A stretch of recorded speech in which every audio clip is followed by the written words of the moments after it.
चुनावी चर्चा के लिए हम आए हैं प्रतिष्ठित व्यापारी श्री संजय अग्रवाल जी के पास। आइए उनसे ही उनका परिचय लेते हैं। भाई साहब नमस्कार। मैं संजय अग्रवाल, अध्यक्ष आंतीतार व्यापार मंडल झांसी और प्रदेश उपाध्यक्ष उद्योग व्यापार प्रतिनिधि मंडल झांसी, उत्तर प्रदेश। जी सर, वर्तमान में जो चुनाव चल रहा है उसको लेकर के जब 20 तारीख को आप वोट डालने जाएंगे तो आपके मन में क्या चल रहा होगा? व्यापारी हितों के लिए या वर्तमान में जो चल रही है व्यवस्था उसको लेकर के आखिर आपके मन में क्या चलेगा जब वोट डालने जाएंगे आप? धन्यवाद। हम लोग जब 20 तारीख को वोट डालने जाएंगे तो मन में ये एक प्रार्थना लेके जाएंगे कि आने वाली जो सरकार है जिसको हम वोट दे रहे हैं वो एक तो हमारे हिंदुस्तान और भारत की सुरक्षा करेगी और भारतीय लोगों को रोटी पानी की व्यवस्था करेगी। भारतीय लोगों की जो तकलीफ़ है, हिंदुस्तान के लोगों की तकलीफ उनका समाधान करेगी। ख़ास तौर से मैं ये कहना चाहता हूँ, जो व्यापारी वर्ग है जो 2 लाख करोड़ रुपए पर महीने टैक्स जीएसटी में दे रहा है, जो 2014 के पहले 20-25 हज़ार करोड़ रुपए ही आता था, आज जो इतना बढ़ गया है, तो व्यापारी जब सरकार के विकास में इतना सहयोग कर रही है तो मैं सरकार से भी अपेक्षा करता हूँ जो व्यापारी है हमारा उसको सरकार सहयोग करे और वो अपना मकान बना पाए आगे और अपने बच्चों को पढ़ा लिखा पाए। और उनके लिए अगर मान लो सरकार पे नौकरी देने की व्यवस्था नहीं है, आगे मैं देख रहा हूँ कि सरकार की में नौकरियों की कमी आ रही है, तो हम व्यापारी वर्ग के बच्चे कहाँ जाएंगे? तो मैं सरकार से ये निवेदन करूँगा कि हम व्यापारी वर्ग की आमदनी इतनी होनी चाहिए कि हम लोग अपने स्वयं के मकान खरीद लें और अपने बच्चों के लिए रोज़गार उपलब्ध करा दें। मैं सरकार से ये निवेदन करता हूँ हमारी सुरक्षा करें, क्योंकि जिस सरकार को हम चुन के जिसको हम प्रधानमंत्री बनाएंगे उसके ऊपर 140 करोड़ भारतीय जनता की जिम्मेवारी रहेगी। भले ही वो 2 टाइम या 1.5 टाइम खाना खाए, लेकिन उसकी जिम्मेवारी रहेगी कि जनता को वो 2 टाइम ही खाना खिलाएगा। ऐसे आदमी को हम चुनना चाहेंगे और ये हम विचारधारा लेके वोट डालने जाएंगे। जो आगे हमारे 5 साल हैं जो हमको बिना कोई रुकावट के, बिना कोई टेंशन के और गुजर जाएं, ऐसा हम प्रधानमंत्री, ऐसा लोकसभा में हम वोट देने जाएंगे। वर्तमान सरकार की जो व्यवस्था है, कार्यप्रणाली है, क्या आप एक व्यापारी नेता हैं, उसके दृष्टिकोण से आप वर्तमान की सरकार की कार्यप्रणाली से संतुष्ट हैं अथवा आपके मन में कुछ और है? कृपया स्पष्ट करें। भैया धन्यवाद। देखिए, मैं एक चीज़ बता दूं, ये हमारी सरकार है, दिल्ली है, पूरी ऑल इंडिया में चला रही है। एक आदमी जो प्रधानमंत्री होता है वो पूरे ऑल इंडिया को चलाता है। एक घर का आदमी जब अपने घर में उनके 4 भाई हों उनको संतुष्ट नहीं कर सकता है, तो ये कहना बेकार है कि हम मोदी से इतनी उपेक्षा कर लें कि पूरे सबको संतुष्ट कर दें। 10-5% तो देखो भाई भूल चूक होती है और हम अपने परिवार को, हम अपने स्टाफ को संतुष्ट नहीं कर पाते हैं, तो प्रधानमंत्री की बात तो अलग है, आप समझ गए होंगे। दूसरी चीज़ ये, प्रधानमंत्री जो अपेक्षा पिछले वर्षों से अभी तक हम करते आए हैं उस पर कुछ अधूरा रह गया, ऐसा महसूस हो रहा है। हम व्यापारी वर्गों ने मुश्किल से 17% व्यापारियों ने मकान बना पाए हैं पिछले 5 सालों में, और अन्य लोगों ने बनाए हुए। तो हम यहाँ प्रधानमंत्री ने मकान किस किस को दिए, हम व्यापारियों को कोई मकान नहीं दिया है। हालांकि व्यापारी पूरा देश के विकास में कंधे से कंधे मिला के साथ देता है, 2 लाख करोड़ रुपये टैक्स दे रहा है, तो सरकार की भी जिम्मेवारी है कि व्यापारी की ओर ध्यान दें, उनके बच्चों को पे भी ध्यान दें, उनकी सुरक्षा पे ध्यान दें। क्या आप स्पष्ट कर दे रहे हैं? भैया ये चीज़ तो मैंने कहा नहीं, व्यापारी तो अपनी मेहनत से मजदूरी करके मकान खरीदना चाहता है, और इसमें अगर सहयोग गवर्नमेंट करेगी, मतलब उनको इतना रिलीफ दे, उनको जैसे 2 लाख करोड़ रुपए जब टैक्स जीएसटी पर महीने ले लेगी, और फिर व्यापारी कितना करोड़ रुपए कमा रहा होगा आप भी सोचिए। इस ऑनलाइन के बाज़ार में व्यापारी अपना आप को कहाँ रखता है, किस तरह स्ट्रगल कर रहा है, ये सब चीज़ें आप देखिए भैया। आप खुद अंदाज़ लगा लीजिए कि आगे व्यापारी कितने मकान खरीद लेगा अपने बच्चों के लिए, अपने लिए। और ना तो व्यापारी कोई 60-70 साल के बाद पेंशन है, ना ऐसी कोई व्यवस्था है जैसे सरकारी लोगों के लिए है कि जीवन भर के लिए अपने स्वास्थ्य सेवाएँ मिलती हैं फ्री में। ऐसे व्यापारी को तो नहीं मैंने देखा है। आपने आर्थिक ये जो EWS वाली जो सामान्य लोगों के लिए जो स्कीम आई है, ये भी एकदम चलन में नहीं है। ये भी आई है तो उसका कोई फ़ायदा हम लोग को ज़्यादा नज़र नहीं आ रहा है। यदि गवर्नमेंट इस पर प्रयास करेगी जो हमारे आर्थिक रूप से कमज़ोर व्यापारी हैं, और उनके लिए भी कुछ अगर सरकार रखे, कोई प्रोविजन रखे, क्योंकि सरकार सबको राशन दे रही है और भी अदर्स आइटम दे रही है, तो हम लोग व्यापारियों के लिए कह रहा हूँ मैं, एक तो व्यापारियों के लिए भी एक सांसद विधायक की व्यवस्था होनी चाहिए, क्योंकि व्यापारी के अगर सांसद विधायक होगा तो व्यापारी की बात समझ के वो आपके पास रखेगा, सेंट्रल में रखेगा, यूपी गवर्नमेंट में रखेगा, विधानसभा में रखेगा, सेंट्रल में रखेगा। अब हमारे यहाँ कोई ऐसी व्यवस्था है नहीं, जैसे शिक्षकों के शिक्षक विभाग सांसद होते हैं तो वो अपनी रख देते हैं अपनी बात को कि भाई शिक्षक विभाग कहाँ परेशान है, क्या कैसा है, तो वो लोग हमारे हिसाब से तो वो लोग तो थोड़े से हम लोग की अपेक्षा सही हैं। मतलब जैसे आपके MLC वगैरह होते हैं, आपके शिक्षक के MLC होते हैं, इसी तरह से हम मांग कर रहे हैं, मतलब एक सजेशन दे रहे हैं कि सांसद और विधायक व्यापारियों के बीच में ऐसी भी होना चाहिए जिसमें हमारी बात वहाँ तक पहुँचे, तो व्यापारी की पीड़ा वहाँ तक पहुँचे। एक्चुअल में क्या होता है, हम लोगों को कोई समझता नहीं है व्यापारी किस तरह परेशान है, व्यापारी की समस्या का समाधान करने वाला मतलब प्रत्यक्ष रूप में कोई समझ में नज़र नहीं आ रहा है। अप्रत्यक्ष में कोई हो तो क्या नहीं कह सकते, प्रत्यक्ष रूप में सामने समझ में नहीं आ रहा है। यानी व्यापारी का प्रतिनिधित्व आपको दिमाग में नहीं आ रहा है कि सरकार में कोई उसकी, हाँ, हमारा आपसे कहने का मतलब ये है कि व्यापारी अगर सांसद और विधायक बनेंगे तो व्यापारी को अपनी पीड़ा कष्ट समझ में आएगा, व्यापारियों से कहाँ वसूली हो रही है, व्यापारी को हम 1 के 4 रुपये व्यापारी को कहाँ देने पड़ रहे हैं, उधर से व्यापारी बच जाएगा, क्योंकि 1 से 4 रुपये देने और 4 से 1 रुपये लेने देने वाला सिस्टम जो अभी जो चल रहा है, ये अप्रत्यक्ष रूप से चल रहा है, जो अभी सरकार की नज़र में है या नहीं ये हमको नहीं पता है। अभी व्यापारी की बात की आपने, तो वर्तमान में जो सांसद हैं वो भी तो एक बड़े व्यापारी हैं, वो भी तो प्रतिनिधित्व कर रहे हैं आपकी बात को लेकर के। क्या भाई साहब, आपने ऐसे अदानी अंदानी वाली बात कर दी है। अदानी कोई व्यापारी है, वो हम लोगों से बहुत उनका लेवल ऊँचा है, और हमारे सांसद जी तो आप मालूम है झांसी मतलब एक टॉप पहले नंबर के इंडस्ट्रियल हैं, उनके पास हम लोग जैसे 1000 आदमी 10-20 हज़ार आदमी काम करते होंगे, तो उनके तो सूरत को दीपक दिखाना है भाई साहब, उनकी बात कहाँ कर रहे हैं आप। लेकिन हाँ ये मालूम है वो संपन्न है, अगर वो सांसद चुन के आएंगे तो उन्हें ये रुपए की ज़रूरत नहीं है कि उनको भाई ऐसे करके रुपए कमाना है, ऐसे वो अपने उनका स्तर अलग है भाई साहब, उनके हम कहाँ उनकी बात कर सकते हैं। लेकिन हम अपनी व्यापार मिडिल क्लास जो व्यापारी हैं उनकी रोजी रोटी है, उनके लिए हम बात कर रहे हैं। ये लोग तो बड़े बड़े आदमी हैं, नहीं से हमको हम कहाँ इनके आगे लग रहे हैं भाई साहब, कैसी बात कर रहे हैं। मतलब गरीब को जो घर दे रही है सरकार, आप ये चाह रहे हैं जो आर्थिक रूप से पिछड़े व्यापारी हैं उनको भी कहीं ना कहीं मकान या उनके लिए सब्सिडी, इस तरह की कोई भूमिका सरकार करेगी तो आपको अच्छा लगेगा।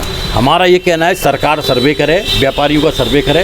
व्यापारी अगर मान लो 25 करोड़ रुपए, 10 करोड़ रुपए, 5 करोड़ रुपए लेकर दुकान खोला है तो उसका इंटरेस्ट 8-10% का मिल रहा है, नहीं मिल रहा। आज व्यापारियों को 12% की OD और CC लिमिट मिल रही है, और आप सोचिए कि बैंक का ब्याज आप अन्य लोगों को FDO पे 8% दे रहे हैं, तो बैंक का मुनाफा कितना है। तो ये सब चीज़ों पर ध्यान देना चाहिए।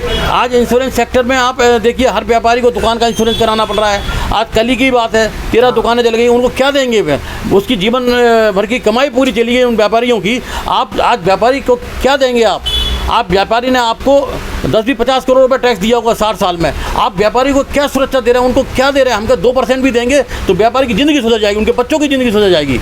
आज आप जो आग लग गई इन लोगों, इनके आप दिलों से पूछिए, आप उनका हाल जानना नहीं। मैं देख रहा हूँ कि आग वहाँ लगी है, कोई 10-20 ऐसे प्रतिनिधि नहीं गए वहाँ पर कि जो उनका व्यापारी को हाल जानने के लिए गए हों।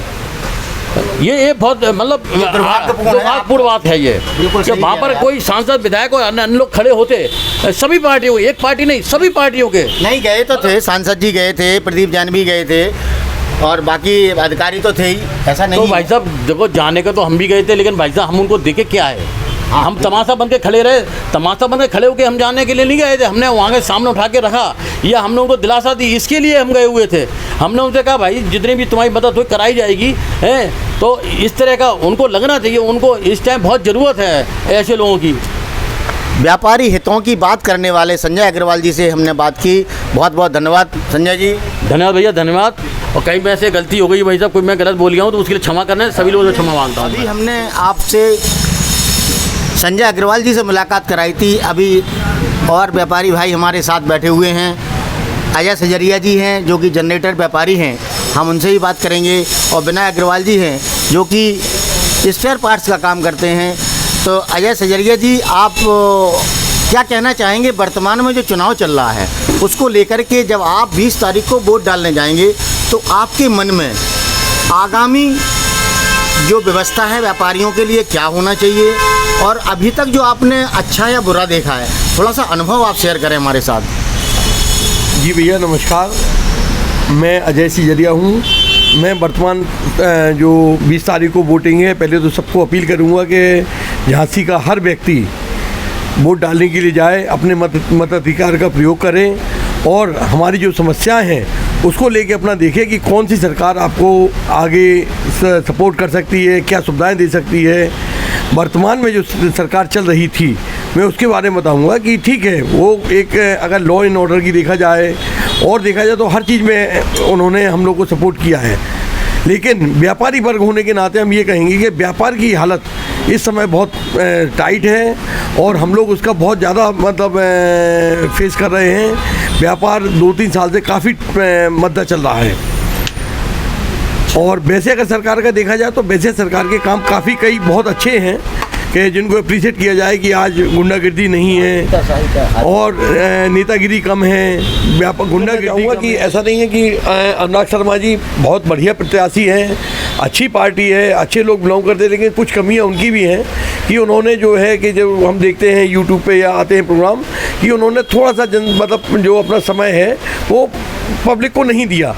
मैं उनसे आशा करता हूँ उनकी जीत निश्चित है, जैसा लग रहा है कि उनसे निवेदन करेंगे कि वो अपना समय जनता में दें, जो मोदी जी और योगी जी का जो है उसको जन जन में पहुँचाएँ और व्यापारी वर्ग का हित करें, क्योंकि व्यापारी एक बहुत बड़ा वर्ग है जो आपका सपोर्टर है। आज हम लोग के लिए कोई ऑप्शन नहीं है आपके अलावा, लेकिन आपको भी ये चाहिए कि व्यापारियों का कैसे हित हो सकता है, व्यापार कैसे बढ़ सकता है। जैसे हम लोग का क्राइम आपने ख़त्म किया, ऐसे ही इस तरह का काम करें कि हम लोग का व्यापार में वृद्धि हो। धन्यवाद। जीएसटी के छापे पड़े हैं, है ना, तो इसको लेकर के कुछ और आप विनय अग्रवाल जी कुछ बताएंगे क्या, या और कुछ राजनीतिक तौर पे आप बताना चाहेंगे या व्यापारिक तौर पे? विनय अग्रवाल जी, ये तो जो है एक सरकारी प्रक्रिया है जो इसके अंदर सभी को गुजरना पड़ता है, चाहे व्यापारी हो चाहे सरकारी अधिकारी हो।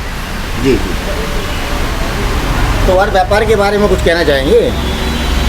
जो अभी झांसी में जो जीएसटी वगैरह के छापे पड़े हैं उनमें कहना चाहूँगा कि सरकार को थोड़ा सा लिबर्टी देना चाहिए, व्यापारी को टाइट करे। इस तरह से एकदम करके पूरा हड़कंप मचा देते हैं, उसका पूरा घेराव कर लेते हैं। हम लोग कोई चोर बदमाश थोड़ी ना है भाई, कहीं कोई जी आपको लग रहा है तो उसको कैसे करना है एकदम आप करते हैं। अगर मेरा एक सजेशन है कि गवर्नमेंट अगर लग रहा है कि कोई व्यापारी गलत काम कर रहा है, जैसे उनको इन्फॉर्मेशन आती है तो उसको एक वार्निंग देना चाहिए, उसको किसी के माध्यम से ऐसा कहलवाया जाए कि भाई ये आपका गलत काम हो रहा है, इसको रोका जाए, और जिससे कि व्यापारी भी थोड़ा सा अलर्ट रहे। हो सकता है किसी व्यापारी की कमियाँ हों, लेकिन 90% ग्राहक व्यापारी कोई जानबूझ के काम नहीं करता है। जो फैक्ट्रियों से हम लोग को मिलता है, जैसा आता है उसी हिसाब से हम लोग को चलना पड़ता है।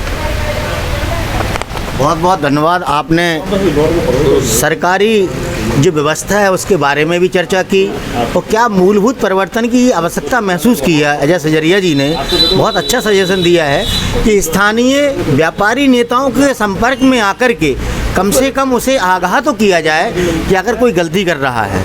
हम ये नहीं कह रहे हैं कि चोरी करने की परमिशन दी जाए, परंतु यदि कोई जाने अनजाने में गलती कर रहे हैं और आप एक 3-3 दिन तक पूरा उसका ब्लॉक कर दें, पूरा पैसा ब्लॉक कर दें, ये तानाशाही रवैया जो है ये व्यापारिक हित में नहीं है। आज व्यापारी जो है वो रीढ़ की हड्डी है इस समय देश के विकास में, तो निश्चित हम अपेक्षा करेंगे।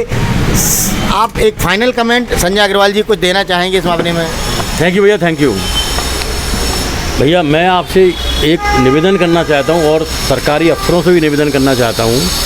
हम लोग व्यापारी वर्ग चोर नहीं हैं, हम लोग अपनी दुकान सामने लगाते हैं और खुल के धंधा कर रहे हैं, वो सब चौराहे पे धंधा कर रहे हैं। उसके बाद मैंने देखा पुलिस वाला है तो व्यापारी को चोर कहता है, जीएसटी वाले हैं तो व्यापारी को चोर कहते हैं, इनकम टैक्स वाले तो व्यापारी को चोर कहते हैं। अरे 2 लाख करोड़ रुपए हम लोग जीएसटी के बाद जमा कर रहे हैं व्यापारी पर, और हम लोग चोर हैं। इससे बड़ी निंदनीय बात नहीं है। व्यापारी का सम्मान करना चाहिए और ये गवर्नमेंट को भी ध्यान रखना चाहिए कि व्यापारी को सम्मान करें। जब गवर्नमेंट हमारे व्यापारी का सम्मान नहीं करेगी तो ये अफसर क्या सम्मान करेंगे? तो हमारा यही निवेदन है। और आप ये सोचिए भाई साहब, 2 लाख करोड़ रुपए जो गवर्नमेंट पे आ रहा है तो हर महीने आ रहा है, तो वो गवर्नमेंट के स्ट्रक्चर बढ़िया बन रहा है, गवर्नमेंट का विकास हो रहा है जो सब लोगों को दिख रहा है।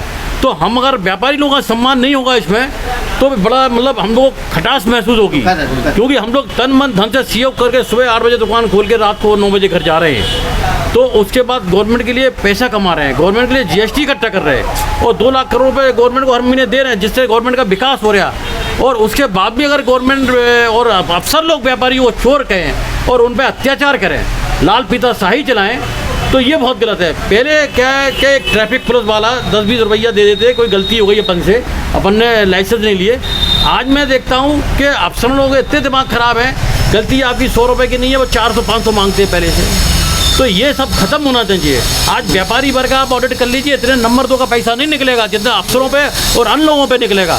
लेकिन हम व्यापारी लोग हमेशा पे अत्याचार हो रहा है, शोषण हो रहा है व्यापारी का। तो ये हमारे माननीय सांसद जी से निवेदन है और मैं ये आपको विश्वास दिलाता हूँ कि झांसी में बीजेपी के ही सांसद लोकसभा से माननीय अनुराग शर्मा जी ही आएंगे, ये मेरा पूरा विश्वास है। और मैं आपको वायदा करके मैं आपको गारंटी देता हूँ, जैसे हमारे प्रधानमंत्री मोदी जी गारंटी दे रहे कि 400 के अराउंड सीट उनकी आनी है, 300-400 के अराउंड आनी। जैसे मैं गारंटी देता हूँ कि हमारे अनुराग शर्मा जी ही यहाँ के सांसद होंगे, कोई उनको नहीं रोकने वाला है। बस ये व्यापारियों के और लोगों का ध्यान रखें।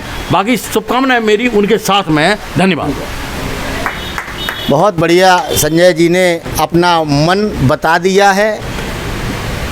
मतलब जिस तरह से मोदी जी अपनी गारंटी देते हैं, उस तरह से व्यापारियों की तरफ से उन्होंने गारंटी दी है, ऐसा माना जा सकता है। अभी और भी लोग बैठे हुए हैं, क्या आप लोग कुछ कहना चाहेंगे? भाई साहब तो बहुत है। क्या नाम तो बता दें अपना। हरिओम चौबे जी। कहाँ के हैं आप? रक्षा के। क्या कैसे आए थे यहाँ पर? व्यापार काम के लिए आए थे, कुछ खरीदने? नहीं, वो तो बैठते हैं भाई साहब। हाँ, बताओ। नहीं, हमने कि चुनाव के बारे में कुछ कहना चाहेंगे? चुनाव में क्या व्यापारी लोगों को कष्ट है? नहीं, आप व्यापारी हैं। अरे उन्हीं से तो हम जुड़े। तो आप क्या करते हैं? प्रॉपर्टी का काम है। प्रॉपर्टी का काम करते हैं। हाँ, ठीक है। और वहाँ प्रॉपर्टी का काम करते हैं तो वो भी तो व्यापार है। निश्चित तौर पे व्यापार में भी आप हर व्यक्ति व्यापारी है। और बाबू जी आप कहाँ से हैं? डिकोली, ग्राम डिकोली के। रक्षा में आती है, झांसी के झांसी लोकसभा सीट में आती है। तो आने 20 तारीख को जो चुनाव होने जा रहा है, उसमें आप मन में क्या रहेगा? कैसी सरकार चुनेंगे आप? भाई जो सरकार चुनेंगे जो हमको लाभ देगी। ये कैसे पता चलेगा? जी हमको ऐसे पता चलेगा कि जो अभी वर्तमान में चल रही तो गरीब लोगों को ध्यान दे रही, फ्री राशन बांट रही, चाहे वो टैक्स का जाए, चाहे वो दारू टैक्स का जाए, चाहे वो किसी टैक्स का भी पैसा हो, गरीबों को भला कर रही। तो आपके हिसाब से ये सरकार ठीक है? पिछले 10 वर्षों में जो सरकार चल रही है उससे आप संतुष्ट नज़र आते हैं? आपका कहना ये है कि किसी भी प्रकार से टैक्स का कलेक्शन हो रहा हो, लेकिन गरीबों का तो भला हो ही रहा है। बहुत बहुत धन्यवाद।